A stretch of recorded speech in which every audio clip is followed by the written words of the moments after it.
Welcome to Scar Beautiful. I'm Andrea Castile-Smith. Today I'm going to share with you a story of triumph over tragedy, beauty from ashes, and just that ability to get back up. Because I believe that it is in our stories that we inspire healing in others, we get perspective of other people's struggles and victories, and most importantly, we discover within ourselves the beauty of the struggles and the trials we overcome. This is Scar Beautiful. And today's story and subject is about a woman. Her name is Lisa. She was a child victim, but she turned that and became a defender of children. Her story is powerful and beautiful, and one that I think everybody who's a mother, a father, a grandmother, or an aunt should listen to. This is Lisa's story. 4 years old, I just, the things that I remember are pretty blank. I just don't have a lot of memory. I was being sexually abused by extended family members and didn't tell anybody, and my parents had no idea. Like I said, was to not let anybody know, to not tell anybody, because the idea of people knowing how gross I am, because that's how I feel about myself, was too much to bear. So it was just something that I was able to do to just be this perfect child that everybody just, loved and adored, and my future was bright. And man, when you're trying to maintain perfection, which nobody can do, like it was just a pressure cooker, and the lid blew. I shocked the world when basically I just flipped the world off, ran away, and ended up on the streets. The greatest point of hopelessness for me was probably when I was 17 years old. At this point, I had run away so many times. I found myself in Kansas City, of all places, and it was freezing, and I was homeless. I, couch surfing, parties, wherever I could just find a place to just kind of have some place to be was how I was living my life. And one night there were no parties to be found. There was no couches to sleep on, and I am wandering the streets in the middle of the night and just wondering how I'm going to get through that night. And I knew where a bar was, and I walked over to the bar and stood out in the parking lot at closing time and just literally was hoping to catch somebody's eye that would just take me in, that I did not have to literally sleep in a 22-degree night on the streets. And it was one of those times where I just was so humiliated, terrified, hungry, freezing, afraid, and I'm just standing there, and all of these men just keep walking by. Nobody noticed a nearly naked 17-year-old standing in the middle of a parking lot in a bar at 2 o'clock in the morning, right? And so when the last car left, I just remembered thinking, if they don't even want me for free, then what do I even have to offer this world anymore? I ended up pregnant with my first son at 18, and the hope of this new life that I was carrying actually gave me the opportunity to have the vision for a new life for myself. And I was a terrible, naive young mom, but I knew that my life had a purpose at that point. I fell on my knees and knew that what my life had been in the past was not the life that I wanted to live anymore, and asked for God's forgiveness and God's grace. And it was a gift that was given. So that's where I got my hope. And the only thing I had left were my parents. I had been gone. Man, when I think about how long they waited for me and prayed for me and wondered where I was, leaving home at 14 and then coming back and saying, hey, can you take me and my 2 boys in? They just welcomed us in with open arms. It wasn't easy for me to believe that I am a child of God, that I am beautiful in His eyes, that I am innocent and pure in His eyes.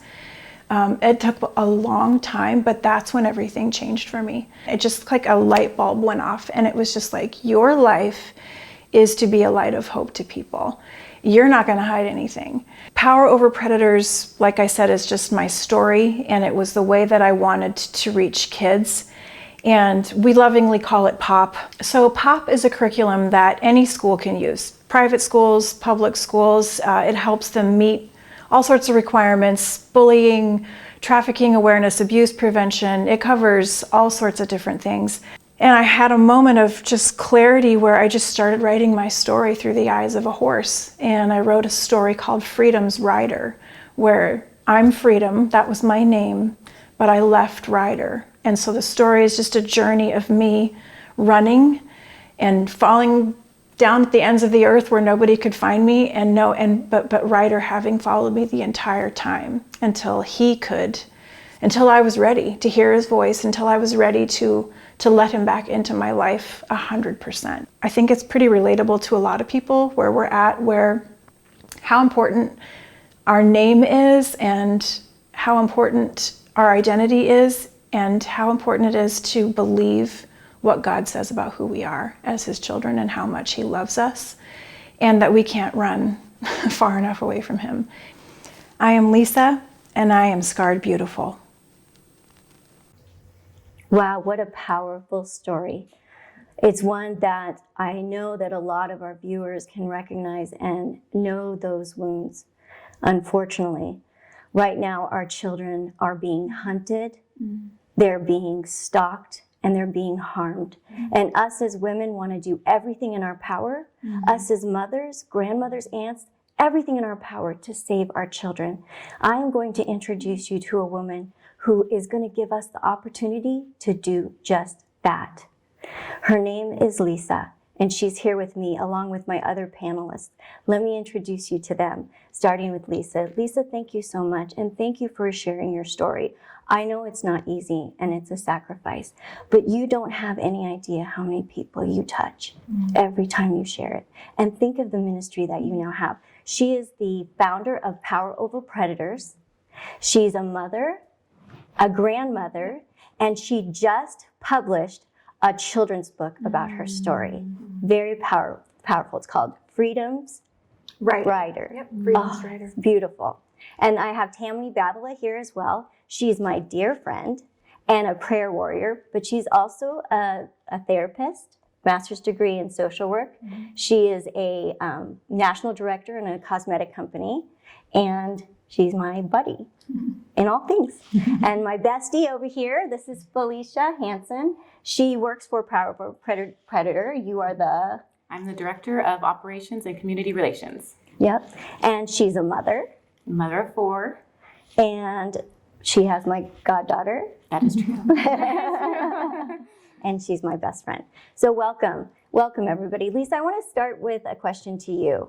I have to give a disclaimer here. I am super, super involved and very much devoted to your program, Power Over Predator. I've been trained to go into classrooms and teach in auditoriums, and I have to say, every time I leave a school teaching your curriculum, I feel like I've saved many lives. And I've had principals come to me and say, you just saved that child's life from what you're doing. So thank you. Thank you for turning that story. I want to start with you because I know that there's a lot of people out there that want to help. And what are some of the practical advices of things we can look for and see in our children that can be signs for us to know are red flags? And practical things we can do at home. Yeah. Well, I think you said it. It's all of us get passionate about something that we see on the outside, but it's more important that we start at home and we start looking. We see the injustice going on, and maybe we're not experiencing that in our home. But if we aren't paying attention to the things that you're talking about, the signs to look for, which is why my story was so important for me to tell from my perspective and how am I going to reach kids? How could I have been helped if somebody had come into a classroom and shared with me so that I wouldn't have stayed stuck in that cycle of shame that I was in? And so as a mom, and trust me, as a mom, I have missed signs in my own kids.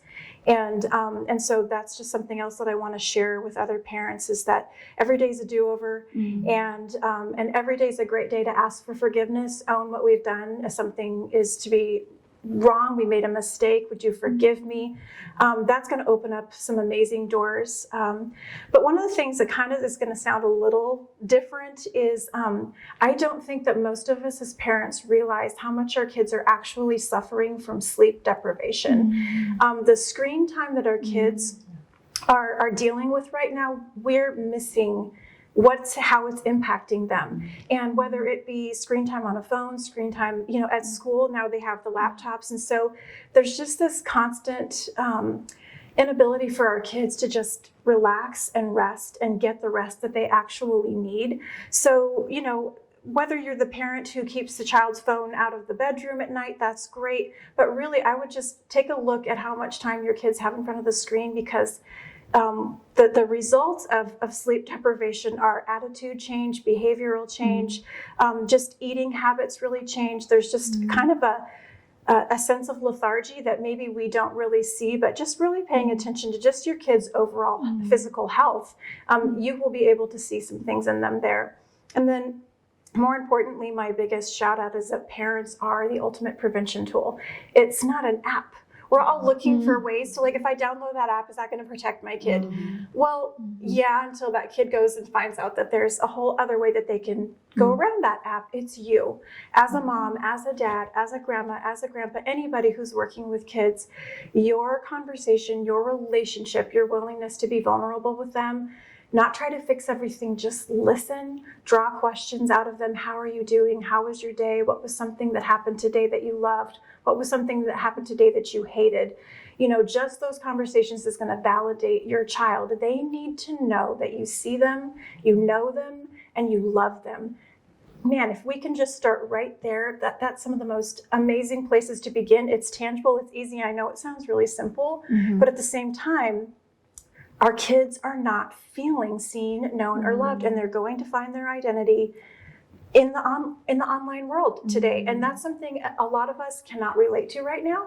And so since we can't relate to it, we don't know how to relate to it with our kids. So we just really want to start in that authentic relationship with our children and really understanding, with my own kids, some of the signs that I missed were, I just thought, okay, it's high school, they're hormonal, they're going through all these crazy changes, right? Which they are, but adding the fact that I forgot to start having conversations about who their friends were, what were some of the things that they even like about their friends, talking about girlfriends, boyfriends, just those important things.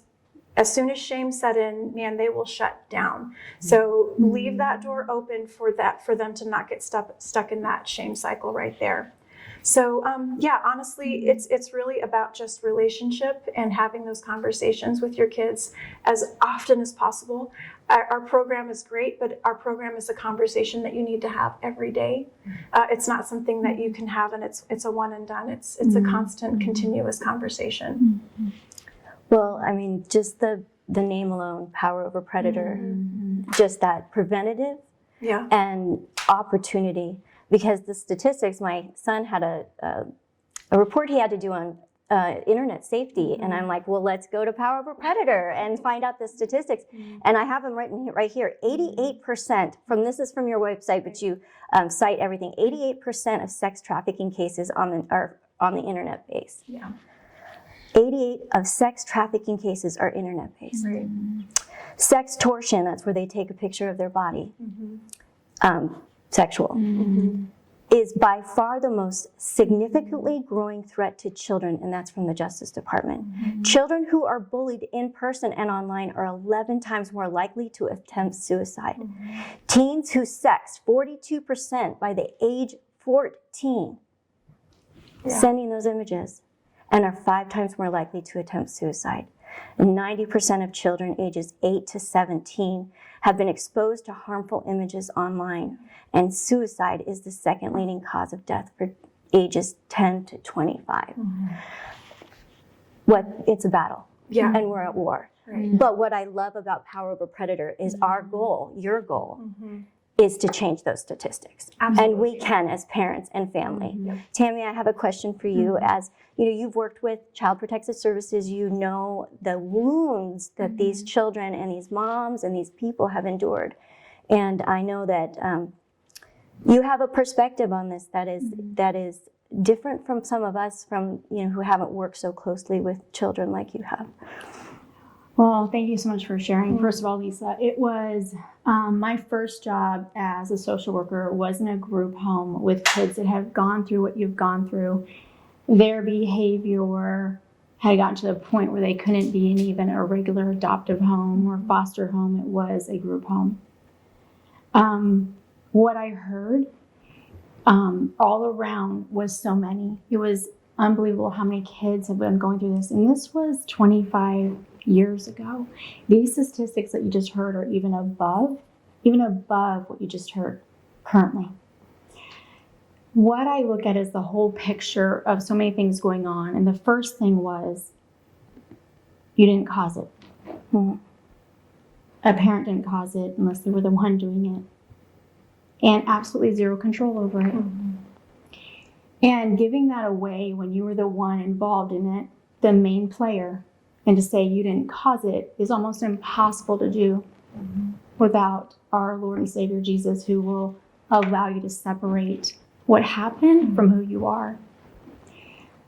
The testimony that you shared encompassed like so many people. One of the things that you shared that really touched me was your parents having to wait that amount of time for you to return home. Yeah. And of course, the prodigal son, that we usually think of the son coming back. And I saw that parent probably going to the edge of their driveway every day, praying for you to come back. And it just gave me another perspective of how many people are affected by some of these poor choices. Yeah. And then it led me to one other thing, where power over a predator, the number one way to give your power back is one, the Lord Jesus. And how that is through forgiveness. And you said you forgave yourself. Yep. And then one of the hardest things I had to work with was forgiving the predator, the one who did it. Yeah. It's impossible without knowing what Jesus did. And one of the places I remember is when he was dying and they were killing him and throwing things at him and beating him. And he cried out to the Father and said, Lord, forgive them. They do not know what they are doing. How do you forgive somebody like that? But that has to be broken, that stronghold. Otherwise it eats away. And so I just thank you because this story is hard for you to bring out, not once, not twice, but hundreds of times. But the one person that will break that off every time I know is just amazing. It's kind of like that starfish story where if it just helps one, it was so worth it. Yeah. Mm-hmm. And so thank you. Thank you. Yeah, and forgiveness is not an easy subject, and especially when you think of a predator or someone who's harmed a child. You know, and the thing is, we need to understand what forgiveness means. It does not condone, and it does not mean bring that abuser back into your life. That would not be good. Jesus said to Judas, go do what you're going to do and do it swiftly. And that's it. That's the end. And Satan entered him. Right? So we got to know that sometimes people have given themselves over to evil, and we've got to let them go. And we say, okay, you stand before the Lord one day for what you did. Because I can hold a penalty against you for the rest of my life, right? But that only keeps me entangled with you. If I can release it and give it to God and know that he's a just God and he will deal with them. And actually, I pity them because they have to face God for what they've done. But I totally agree. It's God's hands. Cast your care on him. He'll take care of it. He's better at taking care of it than us. Felicia, I'm going to bring this to you. So many people are listening. And they want to do something and want to know how they can be a part. And I know that you guys have worked with the White House, you've worked with legislators, Senate, superintendents. I mean, they're endorsing this publishing or this program. Will you talk about how they can be involved? And thank you, by the way, you're the one who got me involved in this program. I drug you with me, right? I think it begins with awareness, just becoming aware and knowing, because I think just as a mom, we navigated some things with our daughter that I was not aware of. And it wasn't until I became aware of some of these things specifically where I was empowered as a mom to do something. And I think, and then once we have that knowledge, we need to share it with other moms. other grandmothers, other families, our just circle of friends, because we can't hold on to what we have now come to the knowledge of, and knowledge is power. And so I think it starts with awareness, but then after that, like Lisa said, having those conversations, and it may be tough, but that's where it starts. It starts having those conversations. It opens up the door to really have that connection with them, to really meet them where they're at. And that was my heart. I was missing that with my daughter. And I was like, what was happening? We couldn't, we weren't connecting. She was crying. I was, as a mom, just desperate to figure out what was going on. But it wasn't until I became aware. And I was at that point now empowered. And then the mama bear in me came out, and I was like, I'm doing something about it. And because of that situation is how I actually landed up here at Power Over Predators. And so I think just as women, we need to be advocates for each other, our kids, right? So it's just not with our own kids, but it's like, I'm going to be an advocate for your kids, so it takes that village, and we need to share the knowledge that we have to help protect all of our kids in our community. And so it just doesn't stop there. So it's just continuing that conversation, becoming aware, and with that becomes, you have power, and you get power to do something. Yeah, and how can they get involved?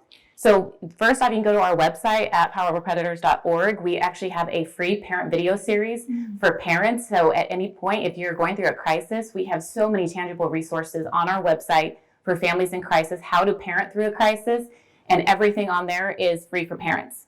Awesome, thank you. Well, Lisa, I'm going to close this with you.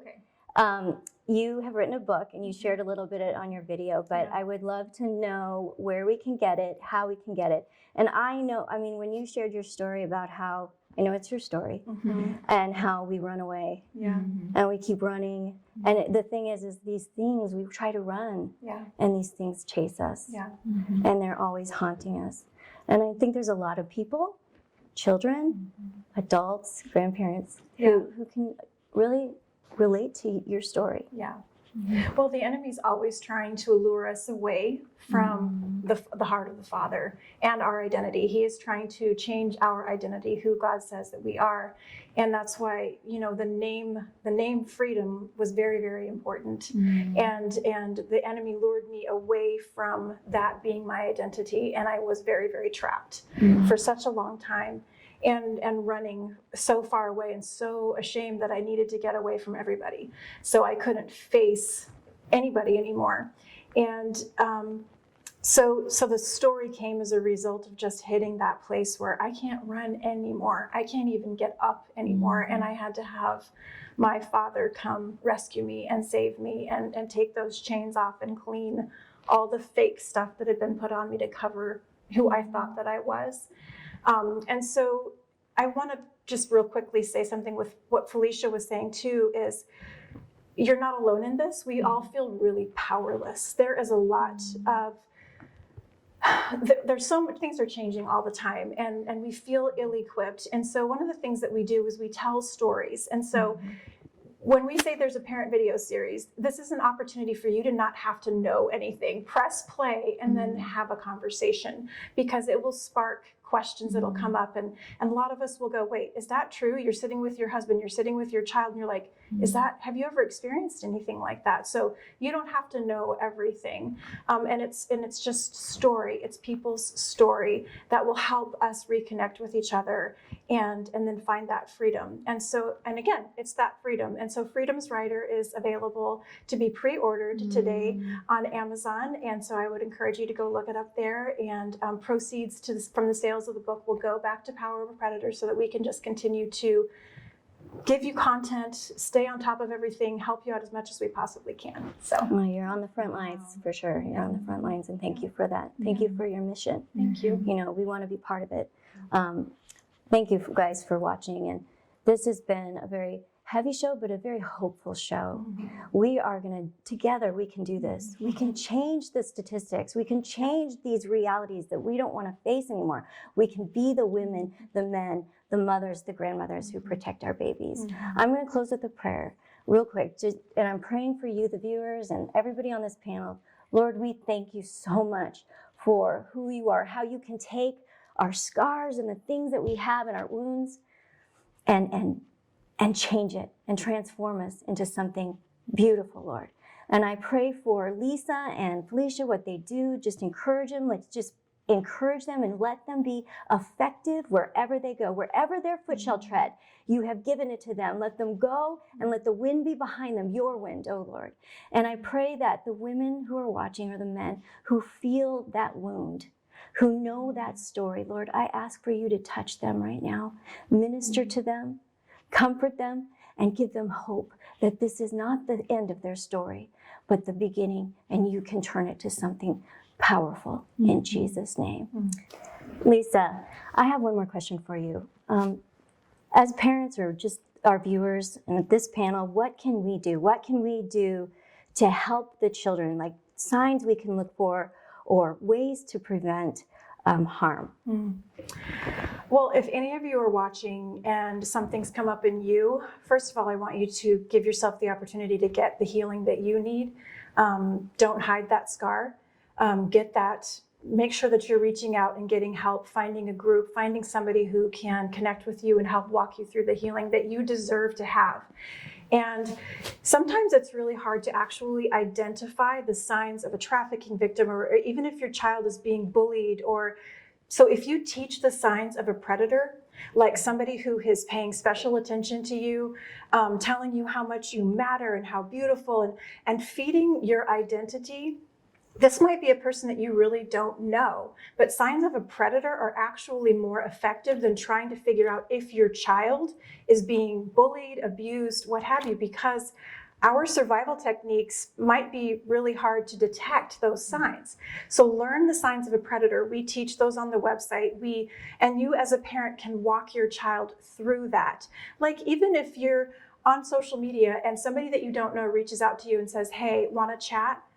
You know what? That's actually a sign of a predator. It's somebody who is reaching out to you that doesn't know you, that is putting you in a very vulnerable situation. But we give people the benefit of the doubt. And so we just are immediately responding to somebody who's paying attention to us. That's why we have to pay attention to our kids, teach them the signs of predators, because the light bulb goes off. And when somebody reaches out to them that way, what you taught them will be detected in their mind, and they will recognize this might be somebody who is luring me into a dangerous situation. I've seen it work with kids over and over again, which is why prevention is my passion. I might not be able to prevent everything, but that's really what we do. We put our seatbelts on. So let's make sure that we're learning the signs of predators and teaching that to our kids so that we can protect our kids.